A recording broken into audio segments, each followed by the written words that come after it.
Hello, guys, and welcome back to another episode of the Joining Me Today podcast. I feel really sad I didn't say hey, guys, because I really want that to be part of the branding of the intros. And I've said hello, guys, and now I'm really sad, and I'm really sad, and I'm really sad.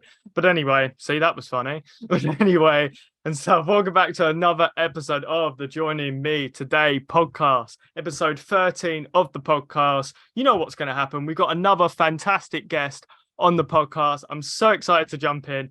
But as per usual and stuff, I always like to do a song recommendation. And in today's episode, my song recommendation is a song that I've been really excited to shout out because I've loved listening to it. I only found out about it about like sort of a week and a half ago. It was just literally just like, you'll just have those playlists where you're just playing random sort of songs, whatever. It'll just come up with things that, whatever music service you're using, they want to suggest to you. You know what I mean? Sort of things that they know you'll like because you have a music taste. And this song came on and I was like, this is really good. And it's a song called Still Running, in brackets 5K, by Lauren Hibbard or Hibbard. I don't actually know how to pronounce her surname and stuff, but you'll see it on screen how it's at least spelled. And yeah, you'll be able to easily find it. But yeah, absolutely fantastic song. Very much kind of like got that sort of early 2000s vibe and some of that kind of Green Day and that kind of all that kind of pop punk stuff. Obviously a bit more of a female sort of take on it and stuff like that, but kind of with sort of like a modern kind of like sprinkles on top, you could say, you know what I mean? Sort of like that modern flourish and stuff. Fantastic song. If you guys are into quite quirky, that kind of, songs from that vibe, definitely go check it out. But anyway, to get onto the main portion of the podcast, today on the show, I am joined by YouTuber, streamer, and all around fantastic guy. Welcome to the podcast, Teal, aka Tealgamemaster. How you doing, sir? Hello. Oh, that's very kind of you to say. Thank you. Thank you for inviting me. It'd be really funny if I just came out and was like, "Yeah, this is the guy I'm with today." Yeah, here's this loser that I invited. Oh, okay. No, I very much appreciate you inviting me. Oh yeah, no, I'm very glad to have you on. I've had your mate on and stuff as well, Andrew, aka the Yes. Game Display. We had a great discussion, and I know this one's going to be great as well. And you've we spoke and stuff beforehand and stuff about this and stuff. Song recommendation time. I always like to do my own. What is my guest song recommendation? What is your song recommendation for this episode? All right. So I happen to know that you have had some people recommend game music, and I am going to also recommend game music. And because I have conveniently joined for the 13th episode, I'm going to request some or recommend something from Kingdom Hearts, specifically Kingdom Hearts 2, a song called "Isn't It Lovely." It is a fantastic song that plays in Atlantica. Atlantica in Kingdom Hearts 1, people don't really like it. The controls aren't great. It's not super fun.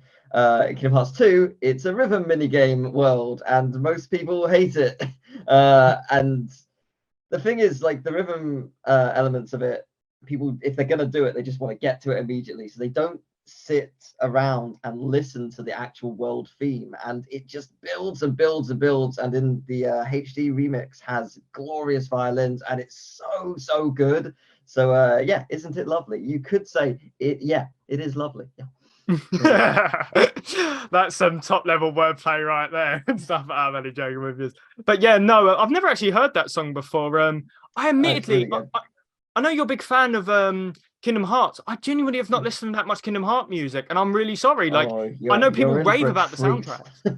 soundtracks. Yeah, Yoko Shimomura. She is just an unbelievable genius. Like any soundtrack she touches turns to gold. Because like Kingdom Hearts, Super Mario RPG, that's just a remake of that has been announced like a week ago or whatever.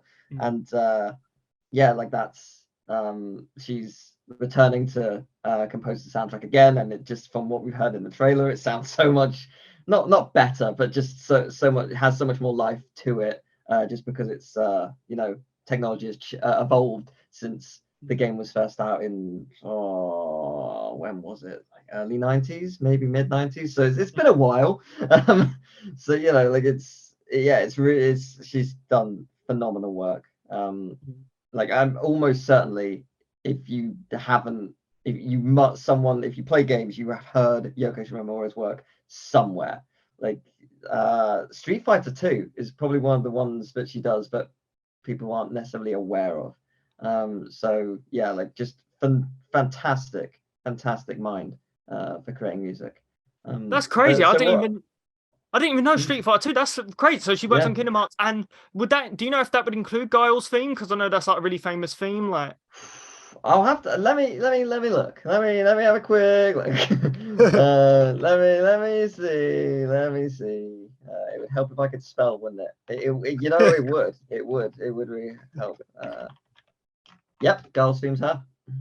really? Wow. So like she's done all this famous music from Kingdom Hearts and possibly one of the biggest fighting game tracks of all time. It's crazy. Like that's such a like sort of not duality, but it's so like different. That's actually crazy. Yeah, you guys should definitely go check her work out then. She sounds like she's doing some great stuff, and you know this guy's going to give some good recommendations. You know what I mean? We know that for a fact. You know, my recommendations are probably rubbish to be honest, but No, but I'm looking forward to listening to the song you recommended. It sounds good. But based on your description, it sounds good. I haven't heard it, but I'm sure it is.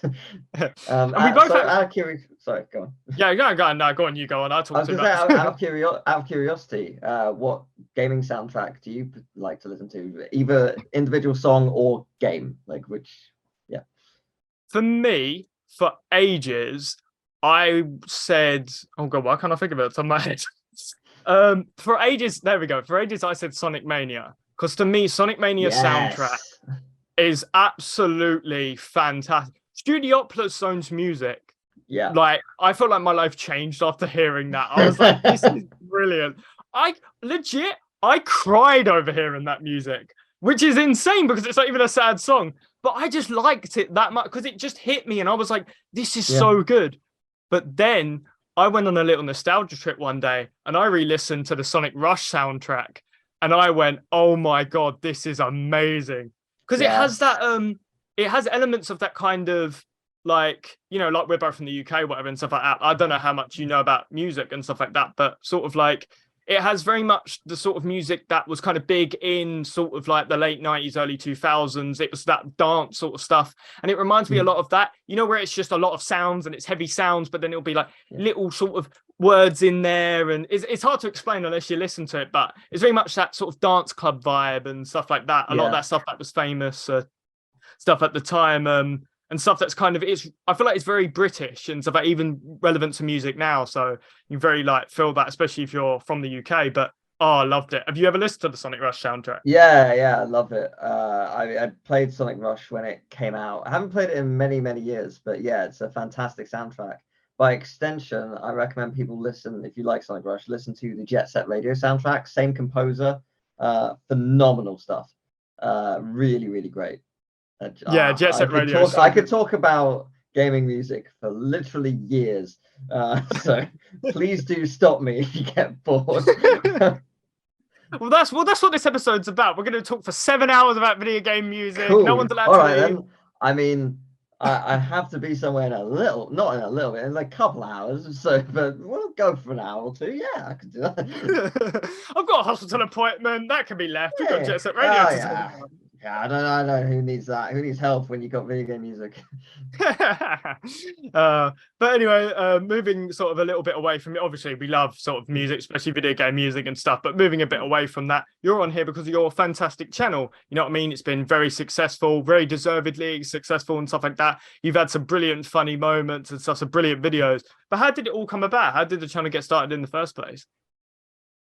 I was playing Paper Mario in school when I shouldn't have been. I didn't grow up with Nintendo, so I discovered emulators and I was like, oh, I can play these games that I've never played before.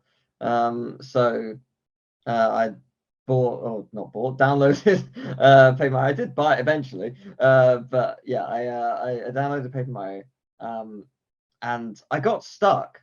It wasn't anything difficult at all. It was chapter 5 where you're in the jungle, and like it really wasn't hard. It was literally there was a platform to the left somewhere I didn't see, and I just kept going in circles as I just couldn't find it because I'm an idiot.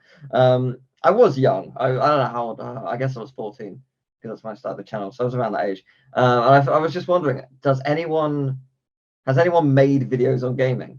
Because I knew of YouTube, but I didn't really know too much about it. I probably hadn't really seen it. This was 2008, so I hadn't. It was still new-ish. It was 3 years old at that point. But yeah, I hadn't seen any gaming videos. I just didn't know it was a thing. So I was like, I wonder if anyone's covered it in some way so I can find out what to do. And lo and behold, I found Chaka Conroy. And yeah, no, I was like, oh, there's no puzzle here. Like, I'm an idiot. But I was just like, oh, I love him. He's amazing. I still watch Chaka to this day. His content's fantastic. And I was like, I want to try my hand at it. And my early videos are awful, and I 100% plagiarized some of his jokes, and I heavily regret it. But I'm saying it now. So don't worry, those videos are privated. You'll never see them. Yeah, no, my early content was not good. But I think that's, especially if you're young, that's unless you're very talented or very lucky, that's a given. You're gonna make some bad stuff early on just because you need to learn. There's no way to make content well without learning how to and making some really bad stuff first. And that's okay. Like, you're gonna cringe on it later, but that's totally fine. Like, there's no shame in that. It's shameful and really bad if you say some horrible things. That's bad. But as long as you're not harming anyone, who cares? You made some terrible videos, whatever. Like, literally no one will ever remember apart from you. Like, and maybe your friends, because you'll have a laugh over it. And that's fun. yeah. That's fun. Well, at the end of the day, you know what I mean? This is YouTube we're talking about. Like, even when you think you found the worst video, another bad one comes out. Oh, yeah. You're on at the end of the day, you know what I mean? You think your video is bad. You're not Colleen Ballinger right now. That's all I'm saying. But so I had not heard of her until about 3 hours ago. Didn't know who she was, and then I saw the apology. Oh God. Desperation and panic will make you do anything. And the thought process, I suspect, was I've got to do something that's lighthearted and fun, maybe funny, so that people will forget the bad side of things. Because is it just allegations, or is it confirmed, or what's the it's deal? a messy situation. But to me, when you're having allegations of grooming children, you don't use a ukulele. To me, no, I know. I know. No, it's fine. But I mean, like, in the sense that if like whatever the case is, like, her thought process is almost certainly just like, let's try and brush it up as more like it's not that big of a deal kind of thing. Let's make it lighthearted and fun. It failed spectacularly. That's never going to work. That's not what you do. Yeah, I mean, you don't do it in the first place. Just state that up front, obviously. But like, yeah, just But you're so right though, because that's what she tried to do. She tried to basically sort of brush it up. She tried to control the narrative, like you're saying. She kind of tried to make it seem, oh, it's a bit fun, a bit exciting, and it's like, these are serious allegations. Like, you can't. And that's what we're saying. Like, sort of when people say about bad content, trust me, on this platform, you could be cringe. I'd rather be cringed than cancelled. That's all I'm saying. I mean, well, cancellation is a loose term. People don't get cancelled; they get more publicity than ever. So I'd argue cancellation is never a thing that exists, or like it's the term cancelled is loosely like created. I don't know. Like you don't get cancelled. You get pushed forward into the limelight more than ever, which is great. That's what we want. But yeah. Anyway, fun times all around. To recap, my old videos are awful.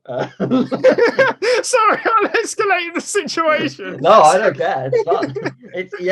I mean, like, there are some people who obviously won't know, and could probably glean from what we've said what's going on. It's because I just watched the apology also like an hour ago, so it's still like a bit in me. So I'm very like angry about it. So I'm like, but yeah. But anyway, to move on to something more positive and stuff, obviously your channel and stuff like that is now sort of, you know what I mean? You've got all this traction, you know what I mean? You've got all these people that are fans of you and all that. Like, when did you start to notice the channel really started to like sort of take off? 2011, Skylanders. I covered Skylanders, the first Skylanders, which is made by Toys for Bob, who made the Spyro Reignited trilogy and who have made Crash Bandicoot 4 and now Crash Team Rumble. And they've also made tons of other games that you've almost certainly heard of or played throughout your childhood, like 102 Dalmatians and the Madagascar games, and like a bunch of stuff you would have played throughout your childhood. But yeah, I wanted to cover it because it's Spyro, and there hadn't been a new Spyro game in so long, and I was like, I gotta give it a go. And it was a playthrough that I didn't cover it like so I wanted to play it as quickly as possible. Like when I get a new game, I'll record a bit, upload it, upload and stuff. Because streaming wasn't really that big back then. If it was there at all, I mean it was there, but it wasn't that big, and also my internet was the worst, so that was not happening. So I think I recorded a bit. I went out first thing, bought it, recorded a bit, then went to college, and then came back and saw it had a lot of views. I was like, oh, okay. So the thing that happened with this game is no one knew what it was going to be like. It was like I didn't really know. I didn't see much in terms of gameplay prior to launch, and people just were curious to know how much Spyro was involved because Spyro was in the name. And I think it was Battlefront 3 came out the exact same day. So a lot of people were preoccupied with Battlefront 3. And also, I don't believe reviewers were actually given review copies for Battlefront 3. So everyone was like, right, get it day one or as quickly as possible and play it and get a review out, especially the really big people. I was one of the very few people to actually do anything on Skylanders. And as a result, Toys Bob ended up watching my videos. Wow. And I actually, when I like finished doing a playthrough of it, I got sent a really lovely email saying that they had been watching. And just thanks me for creating loads of content on it. And the thing that was really wonderful about that playthrough is I was like playing through it and I was like, I don't know what to expect. I want to like it. I hope I like it. Like it's Spyro. I want Spyro to be back, and this is kind of like a mini meme in the first video in respect, but I keep saying this isn't that bad, and I keep repeating it just because I wasn't sure what to make of it.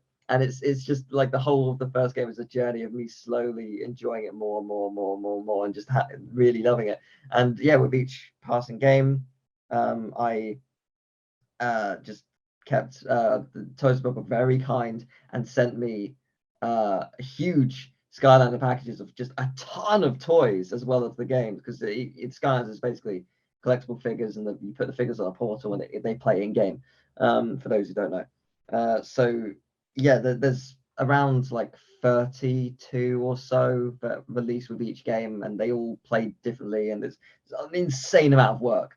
And yeah, so from that, Toys were very generous. Activision kindly flew me out to America to go to E3 to cover the game. Oh my God. 1 year. They flew me out to Germany at Gamescom a following year.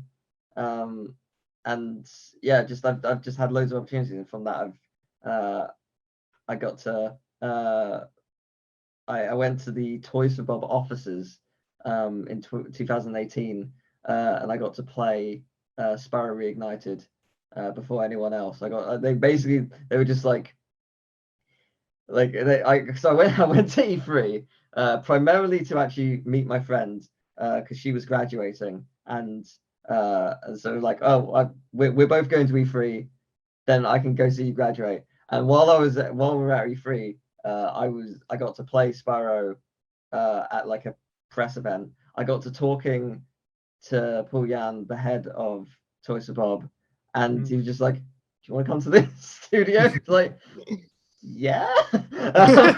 So Nicole and I ended up going there, and we basically, it was really, really wonderful. They were all so lovely, and it was amazing to meet these people who made some of my favorite games. And they yeah, they they basically like, okay, you have free reign anywhere in Spyro 1 and 2, just anywhere you want to go, pick a level, go anywhere. It's just like, cool. Like, I could even go to the final boss of Spyro 2. It's like, I mean, it's just an arena right now, but yeah. Like, okay, cool. So yeah, like there was no boss. I was like, okay, well, let's go. Where do I go? So yeah, it was just wonderful.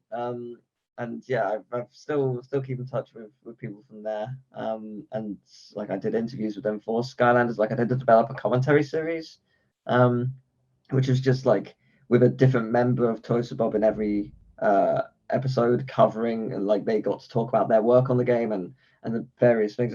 It's wonderful and really interesting insight into the gaming industry as a whole, as opposed to just Skylanders, because you hear about what all these different roles entail and how much work goes into them, and there's so much more than you could possibly understand from without that knowledge, without being in the industry, without researching it. There's so much that goes into game development, but you just don't realize it's really fascinating. But yeah, Skylanders was when it really took off. That or Mario and Luigi Dream Team the following year, because that game came out in America like a month after it came out in the UK, and it was also a 3DS game. Not many people could record 3DS, so because I had a way to record it, the videos did really well, and that was just, yeah, pretty crazy. And yeah, like it must have been, especially when you're getting all these opportunities from like, you know, developers and all that, you must have been thinking like, oh my God, this is suddenly like took off. Like, what was your headspace at the time, and what was the people around you like thinking about it? Oh, it was crazy. Like, I didn't really know that anything like this could happen.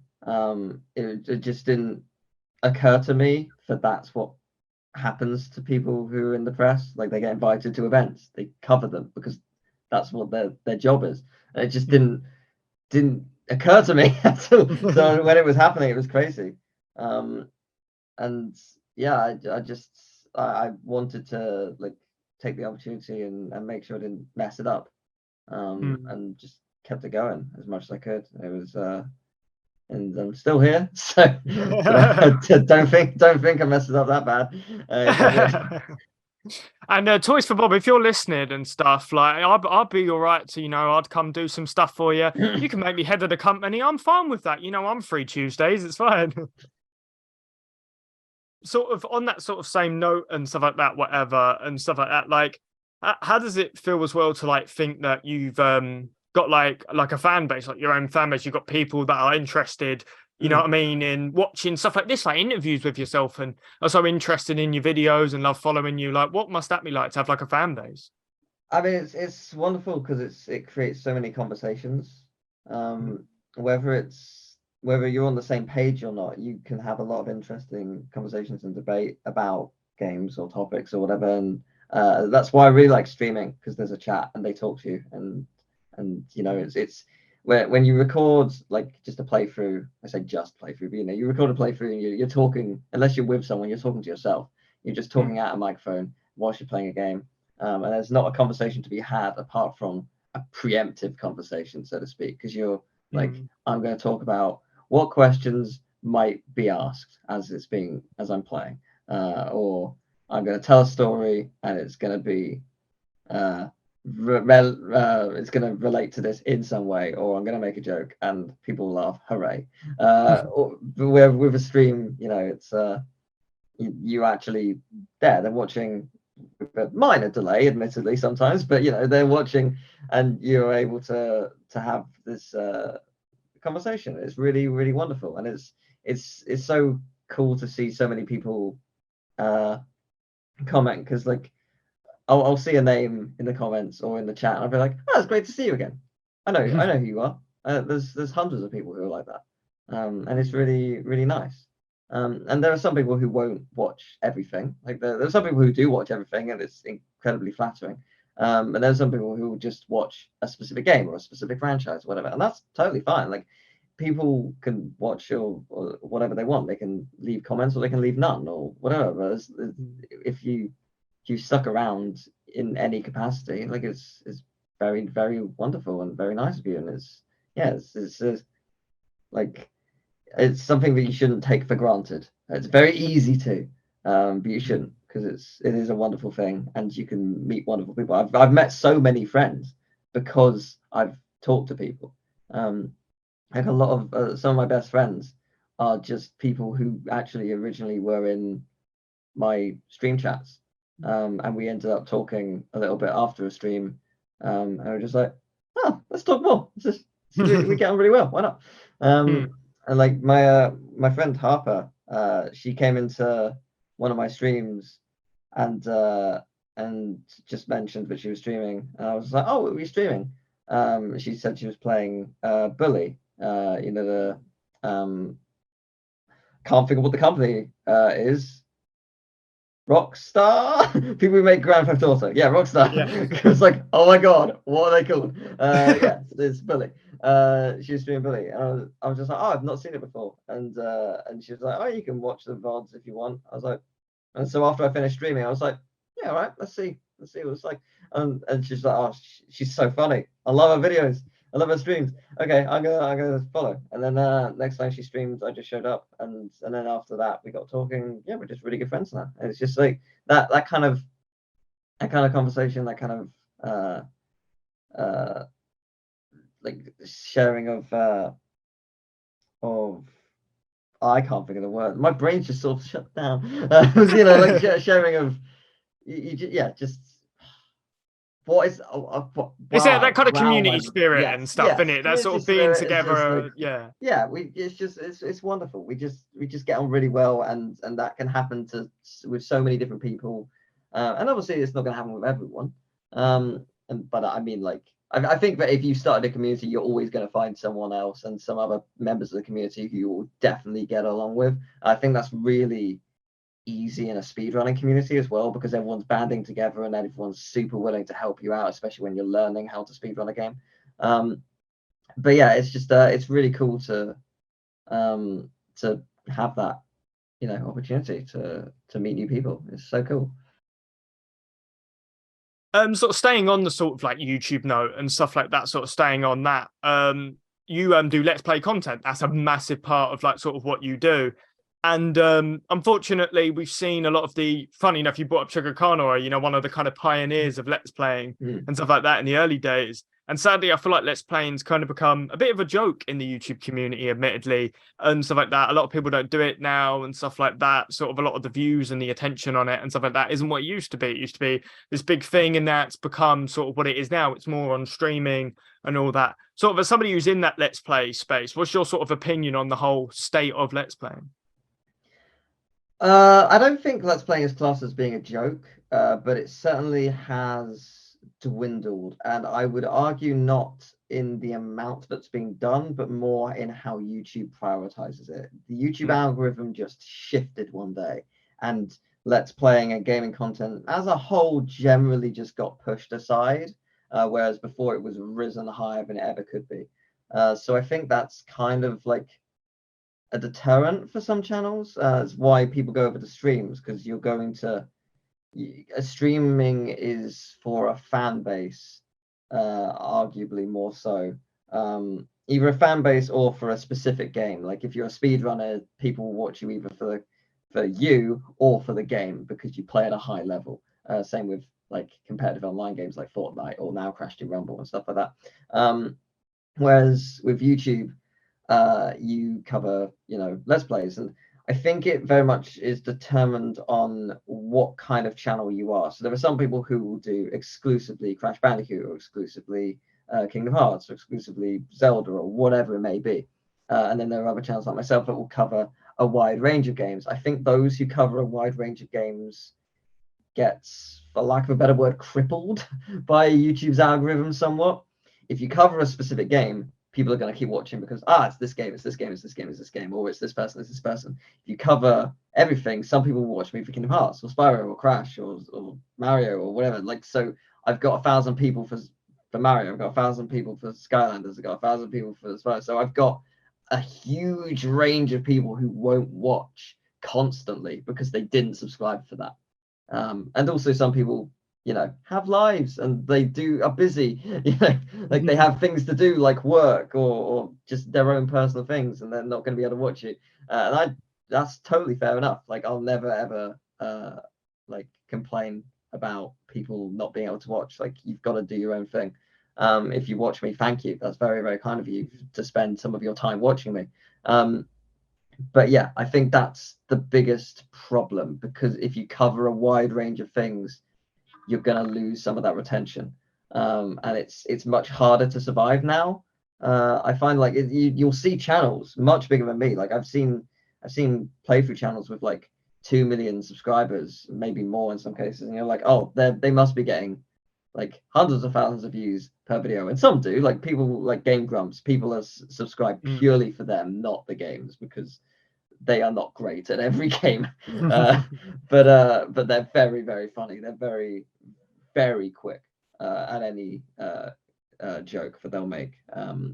Whereas some channels like have 2 million subs, and you're like, oh yeah, they must be getting hundreds of thousands of views. They barely scrape 1,000, if that, per video. And you're just like, how 2 million people have your video in their sub box? How is no one watching it?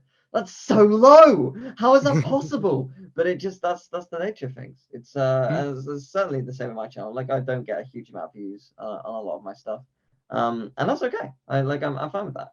It's why I've made a second channel for my review-based stuff and my highlights, because I want there to be a place for specifically that. Because like I figured that if YouTube might one day be like, this is what you're doing. You're doing exactly this and only this. Cool. People want to see more of exactly that and only that, and they can find it. And that's also another thing. Like if people subscribe to you and they want to see more, it's harder to find exactly what they're after if they're after a specific thing. You can have playlists, but playlists don't necessarily show up as easily as you'd hope, depending on what people are viewing on, which is not fun. But yeah, if you have a second channel for exactly that kind of thing, then it pinpoints it down for some people, which is very helpful. So now and stuff, we spoke about your channel and stuff like that. We spoke and stuff about sort of like let's playing and stuff like that, whatever. We spoke about, all the amazing opportunities you've had, like thanks to the channel and stuff like that.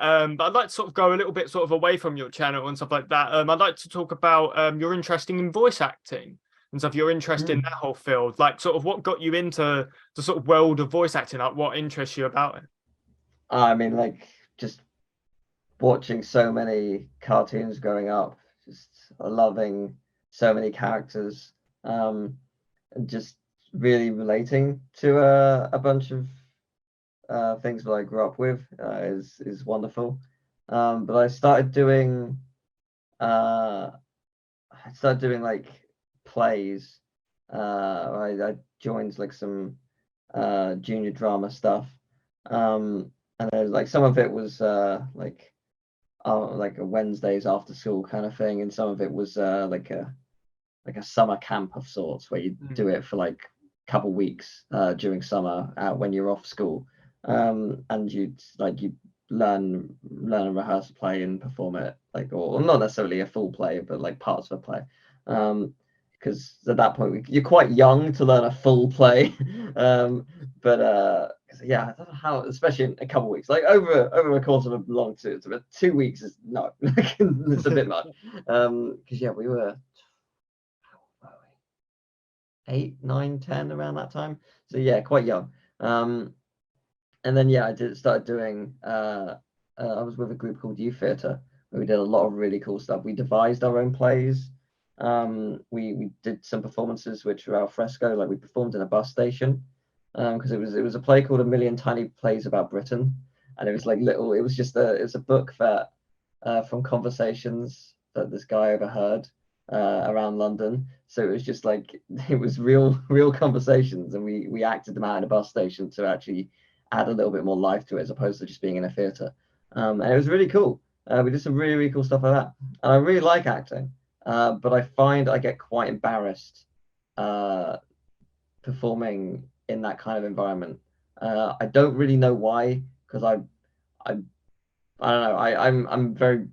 I'm quite open, and I'm very like performy, I guess, like when I'm doing stuff for YouTube or whatever. But when it comes to actually being with a large group of people, I find it like I just crawl into my shell a little bit. So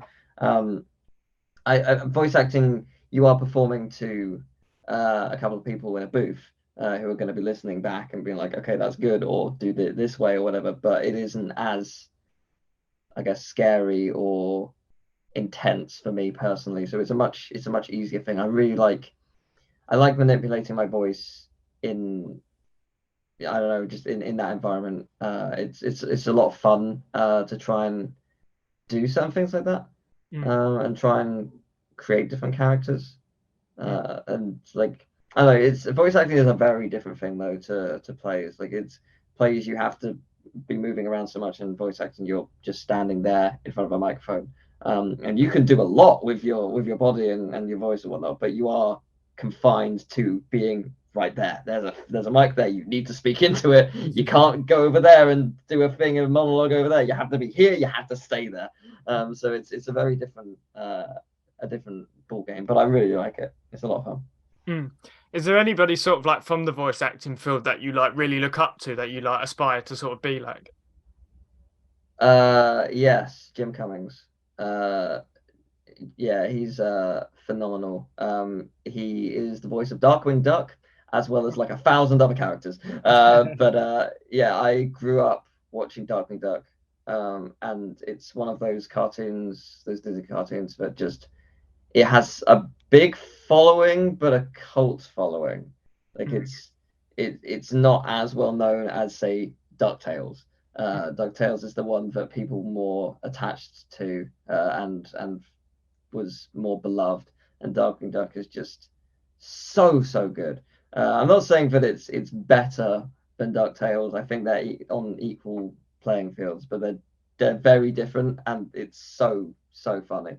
And I love him. But he's done so many voices that you've almost certainly heard. Like, I'm struggling to think of others off the top of my head, but you'll definitely have, you actually, I guess one of like the more famous ones, which is technically well known, but maybe not to everyone. He is technically the voice of Scar in The Lion King in the song Be Prepared. It's at the very end. So there's like, when Scar yells, "You won't get a sniff about me," and then it's got the final like build up bit. That bit onwards is Jim Cummings, because Jeremy Irons destroyed his voice doing it and couldn't sing the rest of it. Jim Cummings was there because he was one of the hyenas, and he's just such a good mimic. So he did the final bit, and you can't tell. So it's really cool. He's very, very talented. I love him. Yeah. Yeah, no. I guess also like Robin Williams, like, may rest in peace. What a legend! Like, just like such a talent, such an immense knowledge and incredibly witty personality. Just absolutely love him. Oh yeah, 100% rest in peace. You know what I mean? So Robin Williams truly is one of the greats. You know what I mean? And he loved Zelda a lot, didn't he? That was like one of his. He did, yeah. I mean, that's why his daughter is named Zelda.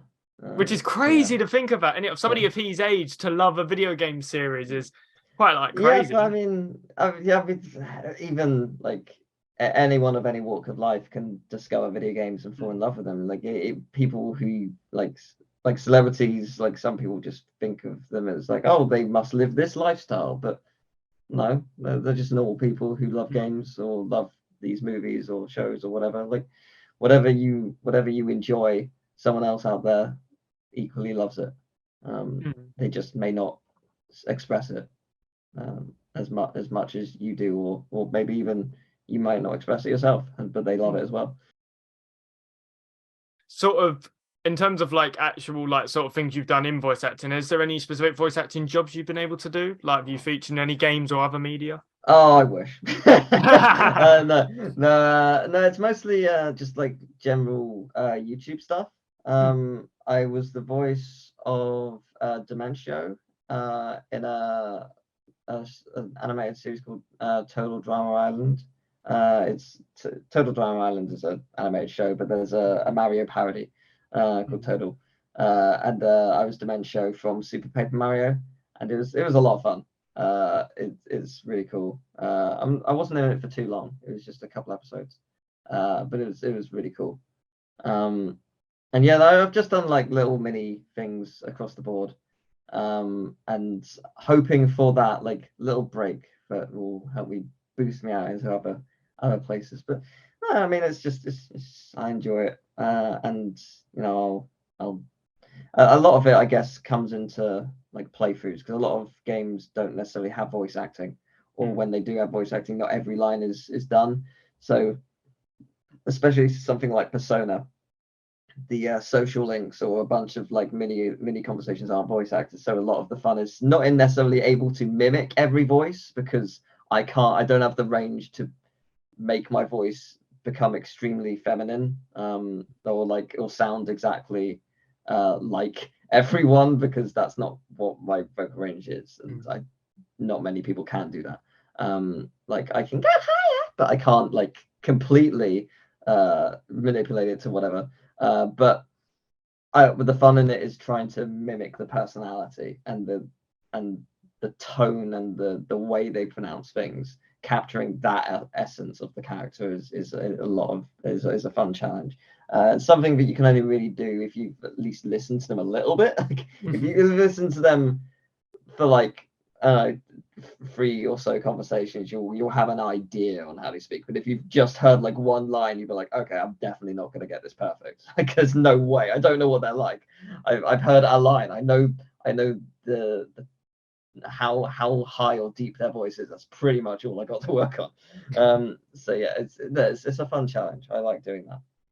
Oh yeah, to be honest, it's sort of like something and stuff like I'd love to be able to sort of like do, but I think my biggest problem is that I'm terrible at like speaking, in terms of I've got a confidence like sort of voice and stuff like that. Don't know if you could tell, but sort of like I'm terrible at articulating my words. Like I have a terrible tendency that even if I'm reading off a script, I'll just mumble my words a lot, and that's like, because really you need that clarity, don't you, when you're voice acting? Yeah, it's difficult. It's really difficult. One of the things that is really good for voice actors to be able to sight read, and that means being able to read what's coming up before you say it, like, or be able to read it just before you say it, and be able to instantly recognize where the conversation is going, so that you can match that tone in the respect that like if it's a sad scene, don't be jolly. Like being able to notice that's where it's going, even though it hasn't got to that conclusion yet. Like it's hard to do. Like being able to to not fumble and be able to, yeah, it's definitely difficult. And it's harder in games where it only shows like 2 lines at a time, because you're only able to glean so much. But it's a skill I think maybe not everyone, but most people can train themselves to do. You need to just read a lot of stuff and say it out vocally, and try and say a set of lines without stumbling, and basically just try and read ahead of time, and see if eventually train yourself to be able to read as you're going. It's challenging, but it certainly helps being able to know what's coming, because that's how you'll read. Like otherwise you'll just stumble and stuff on your words because you don't know what the words are. It's not like a script you've learned, you're reading something. So yeah, that kind of thing is certainly is challenging, but it's fun. I enjoy it. Oh yeah, because it's again, it's just like normal acting, and you get to sort of be that character, and even though it's a little bit difficult, but it's like once you really get into the swing of things, then you can really immerse yourself in the character, and like you said, it's like fun and all that. So like it's like a lot of things, you know what I mean? It takes some work, but once it gets working, boom, it's fantastic. So you're 100% right on that. Sort of going sort of now sort of quite a bit away from sort of even like gaming and all that in general and stuff like that. So what are your interests? I know we spoke a bit about sort of music and all that earlier. What are your sort of interests outside of gaming as a whole? Like, do you have any other hobbies that you like as much as gaming? Yeah, not a whole lot, honestly. 'Cause like my personality is very much focused on work, and put a lot into it. So I do, and I spend most of my time doing that. Like I love obviously hanging out with friends and going on walks and just chatting about whatever. And I'm very much open to trying new things. But I don't know, I have a great comfort in doing work and also playing games, which happen to coincide. So yeah, it's just like that's where I spend most of my time doing generally. Um, uh, yeah, it's quite a boring answer. It's almost with what I've got. Yeah, basically, you're not me, who has about like 5 million interest. I'm one of those people that's interested in like nearly like everything, and I just know Yeah. well too much pointless knowledge. Mm. Yeah, I mean, like in terms of interest, like I enjoy, you know, what like watching shows and documentaries and what, so I can gain more knowledge. But in terms of like actual like going out and like I don't feel like skydiving anytime soon or like you know. Oh, that's 100,000K special gone. That's what you should have done. Oh, Skydive. absolutely not. Oh my God. To be honest, I'd be so scared of doing that. I'd be terrified. Yeah, no, I mean like it's safe in theory. I mean, technically it's not. You're jumping out of a plane, but you know, it is because you're with a professional who's done it 1,000 times, and you know, like if something goes wrong, there's a backup for that, and then there's a backup for the backup because it's so dangerous. So like it's, you know, it's fine. It's always gonna be fine, but no, like I'm not doing it. Well, you got to figure something else for the 100K special and stuff like that. Maybe a fireworks display, or maybe you're gonna like dress up as Crash. You could do a parody of the Crash Bandicoot videos, the famous advertisements, maybe. Yeah, I mean, I have done the crash dance before, so it's an older it was an older review. It was it top 10 Crash 2 levels? Maybe I'm gonna say it was that. That was a long time ago. That was like 2015, 2014. So, but that was I feel like I did the crash dance as the intro to that video. Hmm. But I could be wrong. I definitely have done it for one of them, but I feel like it was one of those videos. uh, but anyway, and stuff like I've said and stuff like, you know what I mean? Like at the beginning of the episode, I knew this episode would be brilliant and stuff, and it's been fantastic. Unfortunately, and stuff, we've come to the final question and stuff of the episode of the podcast and stuff. I like to ask this with every episode I do, with every guest. Sort of what is like the most important piece of advice like you could give someone? So let's say you were giving me a piece of advice. What's the most important piece of advice you'd give? Just be you.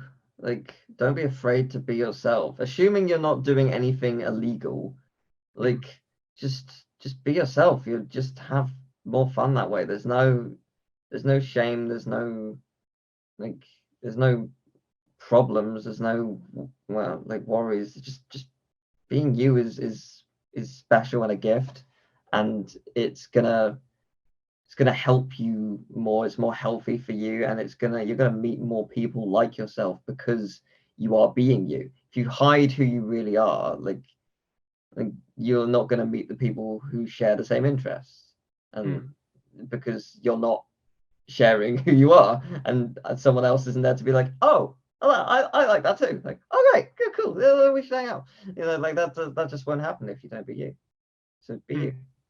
Yeah, it's actually quite funny because the last guest and stuff like that I had on this podcast literally had the same piece of advice because we was Oh, even really? talking about. I'm sorry. Oh, No, but that's okay. brilliant. Okay, let me give you something else. You find another pearl of wisdom. What did Andrew say? Give me that. Like, oh God. An apple a day keeps the doctor away. Have apples. There, done. Perfect. You've gone from like a really like philosophical, brilliant Hmm. answer to eat apples. Yeah, and equally helpful. Never uh, underestimate the power of an apple. Put that on a shirt. We're selling it now and stuff. You got to get that on a shirt. But no, but genuinely though, on the individualism thing, you know what I mean? Like I spoke about on the last episode I did. It's really important though in terms of being yourself and like being who you are and stuff. And that's something that I really champion and is really important for me is sort of being yourself. And I feel like so much of society is about, oh, you know, what you're doing and you're not conforming to this and you're being different. And it's like, they're not hurting anybody. Like, does it matter? Yeah. Like, I don't see the big deal and stuff. Yeah. So yeah, so you're 100% right on that. And unfortunately, we've come to the end of the episode. Another fantastic episode and stuff. Is there anything before we go you'd like to shout out to the listeners?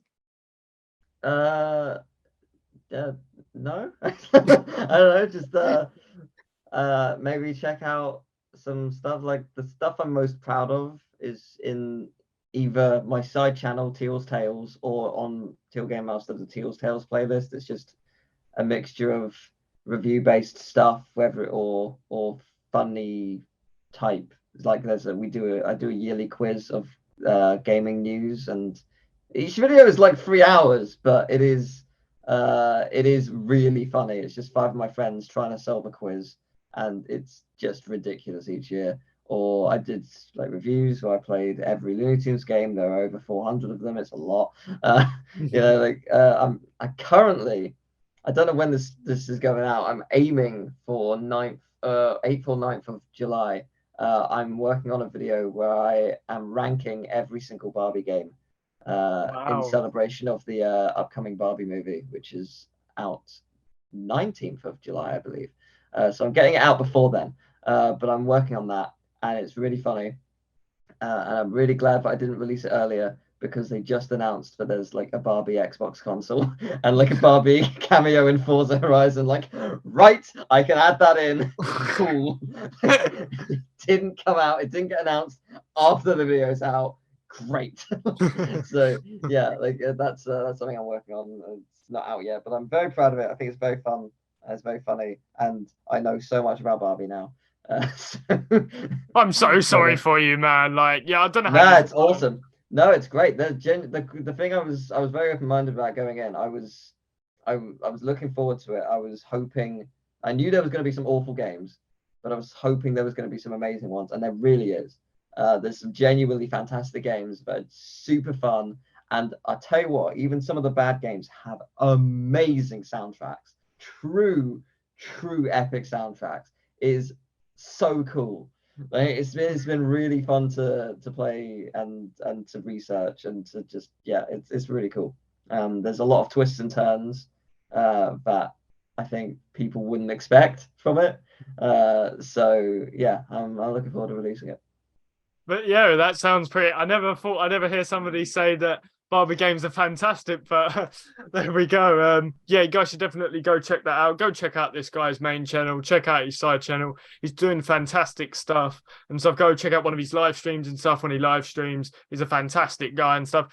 You can also sub to my channel. That'd be nice. I'm doing some good stuff on here. I know I'm a bit ugly, but it's fine. Sub to him. Sub to him. Sub to him. Sub. Do it.